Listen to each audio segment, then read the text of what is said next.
It's one of our most ambitious city transformations to date. Light rail from the Wellington railway station to the southern suburbs and a new tunnel for buses and cars. All part of the government's long-awaited plan to lower emissions and make the capital less congested.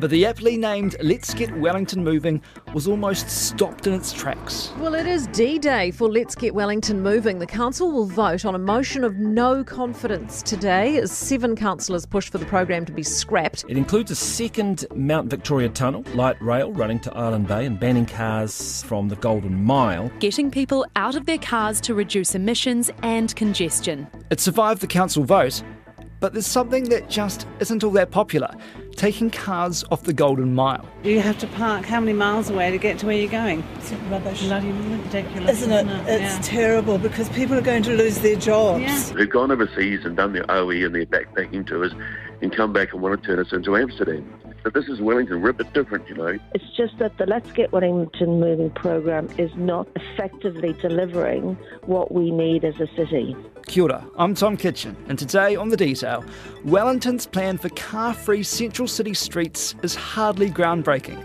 especially when you compare it to what other cities around the world are doing. Why are our cities pushing to pedestrianise, and why are we so resistant to it? Erin Gawley is a local government reporter for The Post and Stuff. If you've ever visited Wellington, you have definitely seen the Golden Mile. It's the inner city streets from Lambton Quay, up Willis Street, across Manners Street and onto Courtney Place. Right, so it's quite a big area. Why is it called the Golden Mile?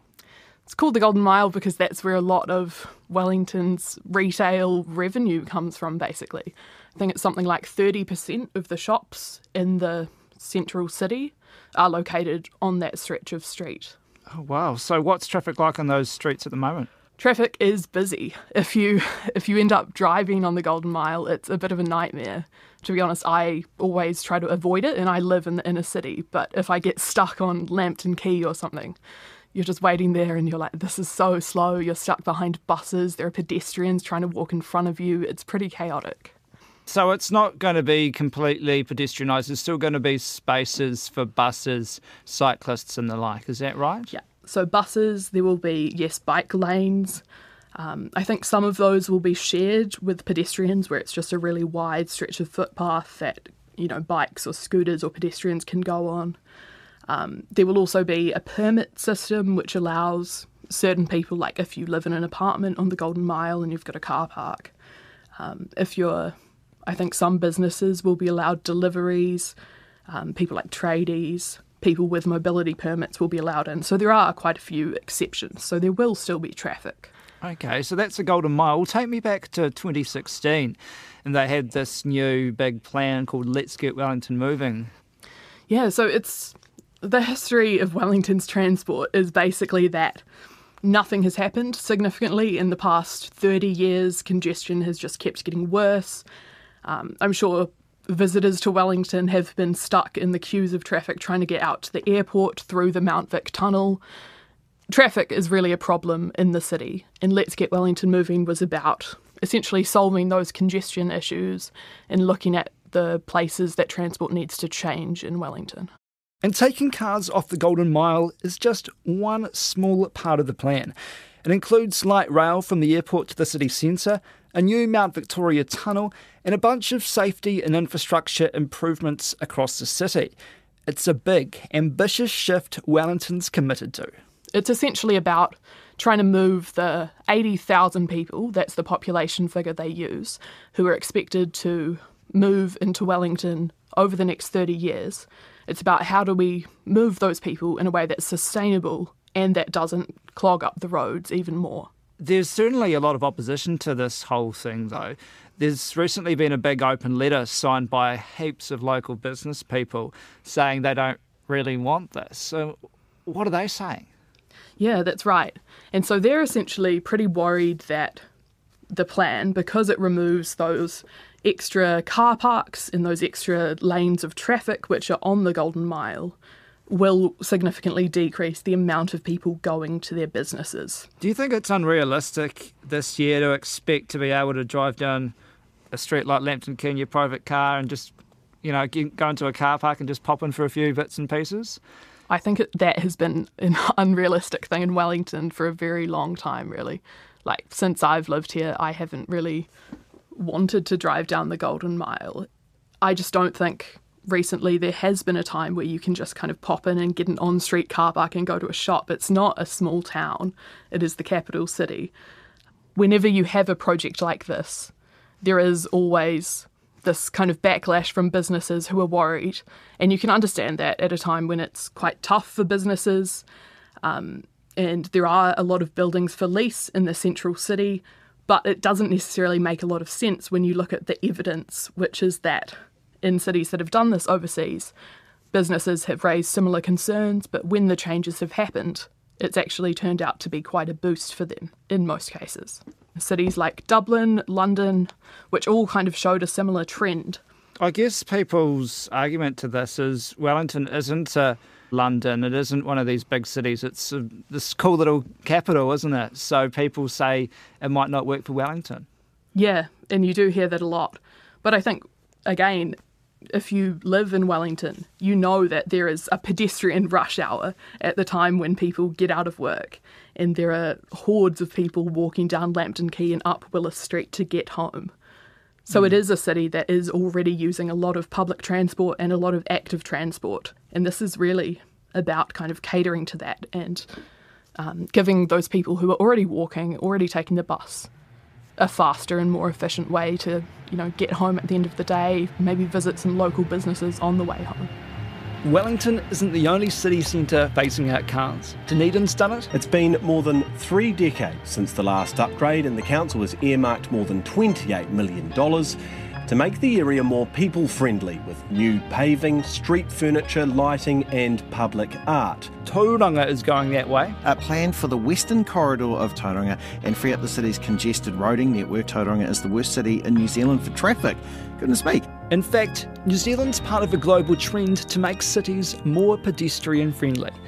Kent Lanneberg is an urban planner and designer at M.R. Cagney in Auckland, and he worked on one of the city's biggest CBD projects. For the last 5 years, I've worked with the City Centre, Auckland Council, and the Auckland Design Office. I helped the team develop what is called Access for Everyone. So it's a traffic circulation plan that we designed that would organize traffic in a way that frees up space for people walking and cycling and more public spaces. And that ultimately led to the Queen Street pilot, which is the effort to remove traffic from Queen Street and prioritize buses, kind of roll out the red carpet for buses down the length of Queen Street and redirect traffic away from Queen Street. So it's a pretty significant change.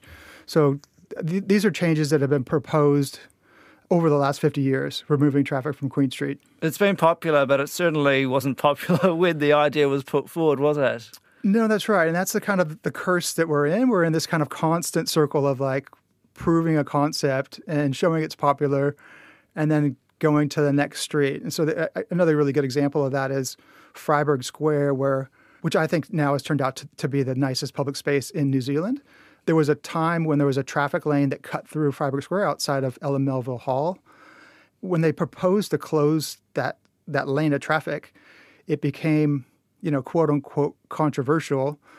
But the reality was all of the kind of submissions was like 95% in favor of it. So it tends to become convenient for like a media story when the reality is if you ask a range of people, the truth tends to be more in favor of, wide-scale improvements in our urban environments. Yeah, well, can you tell me about the movement of pedestrianisation over time? I mean, it's been popular at some points, not popular at other points. Where did this idea come from? Yes, I think the term pedestrianisation probably needs a little clarification. In the 70s, pedestrianisation was very common in at least North American main streets, where downtown main streets, high streets, were trying to compete with the newly formed malls. The way that they thought they could do that was by closing the main street to traffic and putting pots and plants out front. And ultimately, hundreds of those schemes failed. Why? Those streets didn't have a captive audience. There's still very much a car-based areas, so you couldn't really get a density of people going to them. The successful pedestrianization projects remain ones that are very close to universities. They benefit from having, thousands of people on top of them. And I think that's where we see the success in places like Auckland, where we have 40,000 residents living in the city center now. And we have 40,000 people coming to every day to work. Okay, so they kind of started it in the 60s and 70s. When did it kind of become a popular thing for councils, local government to try and do elsewhere? Yeah, so I guess there's probably two reference points I can use it globally. So in the 90s in France, they used pedestrianisation and kind of reorganization of their city streets around light rail. So it's what's known as the light rail renaissance in France. So a lot of cities did that kind of in conjunction with increasing public transport in a way that was really attractive and visible to people coming into the city. In the 90s, Italy also created these rules around traffic access in city centers called limited traffic zones. And so it enabled every mayor in every city to just kind of establish which streets could have traffic and what was that certain type of traffic that was allowed and what time of day it was. So the places you kind of normally consider as like really attractive European settings that people want to spend time on holiday, a lot of those were full of cars at one point. And so Italy's been removing cars from their city center for what's now 30 years. I think the New Zealand example, Auckland is probably a good one, is probably, I'd say it's more incremental. And I think we probably don't recognize the changes that have been happening over the last 20 years. So things like, Key Street 5 years ago, just an amazing project that went from 4 lanes of traffic, 25,000 cars a day, to something like 10,000 cars a day. Traffic just disappeared. And now we have an amazing waterfront. And then we have the square out front of Britomart, Tukomi Tutanga. But then we also have Albert Street, doesn't really have on-street parking. Simon Street was created as a pedestrian spine to get to the hospital. So that removed a lot of on-street car parking and put in bus lanes. So we've been doing a lot of, I guess, kind of transitional work. A lot of it is squeezing in a bus lane in place of car parking, or squeezing in a bike lane in a gutter, which is not necessarily great. It's kind of assigning traffic to certain streets. It just unlocks an incredible amount of space. Where does this traffic go? I mean, we talk about Key Street and we talk about all those cars getting off that street. I mean, doesn't this just create congestion elsewhere? Yeah, the amount of traffic coming into the city center has been relatively fixed for about 20 years. So about 37,000 people can drive into the city center over the 2-hour period. What's changed is the way that we've provided space for public transport. So that's enabled the city to grow strongly over the last 20 years, allowing people to get to the city in buses and trains. In particular, the extension of the rail network through Britomart was probably the most transformational project to date. But that traffic, it disappears, is what happens with it. So it either is rerouted around the motorway network, or it's remoded. So people that used to take that trip are now have chosen to take the bus or to take the new cycleway on the waterfront, or they're just retimed it. So they're not coming in at 8:30 to fight traffic. They're coming in at 9:30. And we see that we're much less fixed on getting to work at 8:30 these days. So there's a lot of kind of time shifting happening now. So it doesn't really congest the motorways. It's just encouraging people to use different forms of transport like walking, cycling. Yeah, that is one of the benefits of it. So there's the cities that have done this in a kind of transformational overnight pathways, like Ghent in Belgium. They saw 20% rise in public transport in a year, and like the same amount of growth in cycling. So it's like there's a lot of research that suggests that like organizing traffic like this with traffic restrictions on certain streets is one of the best ways to achieve mode shift, which is tech terms for encouraging people to take public transport. But encouraging people to change their ways when our cities have been built for cars is no easy feat. What Kent calls mode shifting, from a private vehicle to public transport, walking, or like NZ Herald senior writer Simon Wilson, cycling. I rode a bicycle today. I have an e-bike. I ride it as often as I possibly can. But do you like your car? Do you have Not much. I have a car. I try to avoid driving it. I need it for some things. I used it on the weekend to buy some timber at the hardware store. Can't really carry that on a bike. And we use the car to go away for holidays, but not much else. Yeah, well, our cities are all about the car, really, aren't they? That's how they've been built. I mean, how did that happen? They are about the car. New Zealand cities went through a process after the Second World War, which a lot of cities around the world went through, particularly in America, where public transport was slowed down and stopped, tram lines were pulled out, and suburbs were built further away, and motorways and roads were built to get to those suburbs. And there was a political decision made very widely around the world. We will use the car to spread out our cities, to give people backyards and lots of ability for kids to run around and the quality of life that goes with that, and the car will enable it. So that was the logic, yeah? That was the logic, yeah. And in Auckland, it meant that whole new suburbs were rapidly developed. In 1959, the Harbour Bridge opened, and the whole of the North Shore developed on that basis, with almost no public transport, just entirely done with motor cars. And is there a move now to turn that on its head and turn it back to what it was? Or what's changed? Well, a whole lot of things have changed. What has happened since then is that we've simply kept adding more and more cars. So the answer to that has been we'll add more roads to cater for the increased demand from the extra cars. And what that does is encourage people to buy even more cars and more driving. So if you look at my parents' generation, we had a car. We lived on a train line in Wellington on the Johnsonville line. Now, my father rode the train to work every day. His equivalents today wouldn't dream of that. And so that changed. The perception of we use the car to do these things changed as well. New Zealand now has one of the highest rates of car use in the world. And most of the journeys that we use our cars for are really small, just a couple of kilometres. We use them to nip down to the shop. We use them to pick up the kids from school. We use them in all sorts of ways that previous generations wouldn't have dreamed of using a car for. So we're trying to make it more pedestrian-focused, are we now, to try and alleviate some of the pain and the issues that we've caused over time? Well, it's also a looking ahead issue.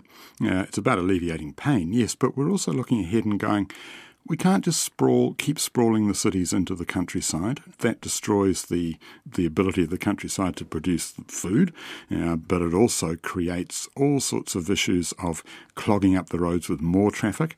There are environmental issues. We do know we've got to address our emissions, and in this country, Auckland in particular, 40% of our emissions are from transport because we drive so much. So we've got to address those things, and at the same time, we know that it has to be possible for us to solve our housing crisis in a way that creates a lot more affordable homes, tens of thousands more affordable homes. And to do that, the most cost-effective and functionally efficient way to do it and meet those other objectives is to build more densely, closer to rail links and bus services, and in denser environments where there's more going on, it's more interesting and more exciting.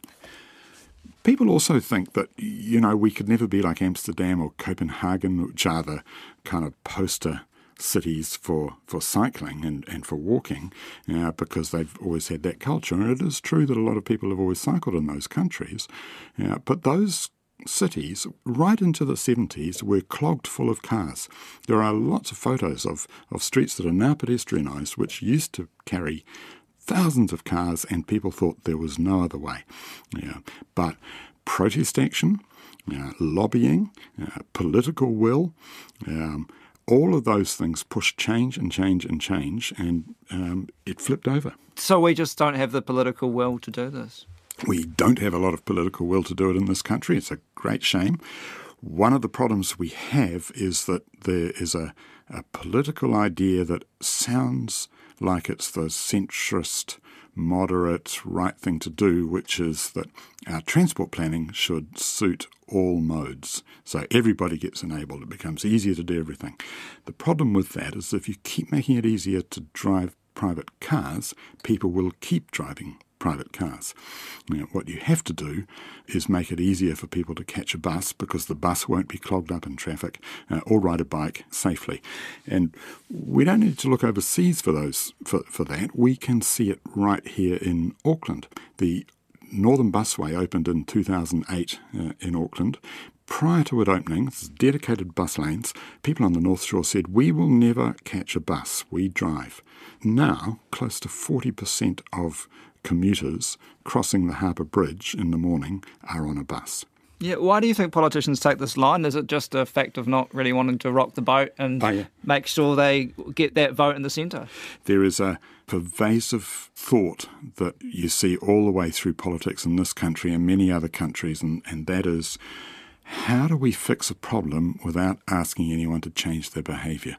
It's very hard to do that. It's very hard to say to people in an election or any other time, we want you to think about doing this differently. Once it's there, people adapt. You know, the trivial example is plastic bags. People thought that would never be possible. Look how easy that was. We've been sold the idea right through the 20th century that motor cars are fantastic for us, and in so many ways they have brought freedom, flexibility, autonomy. But actually, you're stuck in traffic on the southern motorway in Auckland. You don't have a lot of freedom or autonomy. You're just stuck in traffic. Back to Kent and what's happening in Wellington. So I did early concepts of the Golden Mile. With some of the things that are interesting about that proposal is that Wellington already has a lot of these tools kind of in place. Like Manners Mall is already a bus-only street. And some of the proposed, the next steps of what's been proposed at the Golden Mile are effectively kind of extensions of that successful approach. But what the option that the councillors chose really doubles down on public transport priority, and it unlocks a tremendous amount of public space in footpaths. A lot of businesses said to the mayor saying, stop this, it's bad for us. Yeah, I really sympathize with the retailers, and I think when we're talking about transformations, there is a real challenge with disruption on footpaths and out front, and jackhammers working for 6 months outside your shop. There's a real implication of that. What I like to think about, first of all, how do we address those impacts? How do we make sure that they can still get service and delivery? How do we keep footpaths open? How do we communicate to the public that those people are still in business? The other thing I think is thinking about, we don't have the proper voices to be advocating for that macro level of, we want to make our city nicer. It's going to be tricky right now, but ultimately it's going to be a nicer place to visit, a nicer place to spend time, and places where people are going to want to spend money, and civic kind of opportunities that are afforded us here. So like going to the art gallery or attending, a teacher's strike on Queen Street, those kind of things that make our New Zealand cities really special. That's it for today. I'm Tom Kitchen. The Detail is supported by the Public Interest Journalism Fund. Today's episode was engineered by Jeremy Ansell. Our producers are Sarah Robson and Bonnie Harrison. Thanks to Erin Gorley, Kent Lundberg and Simon Wilson. Ka kite anō.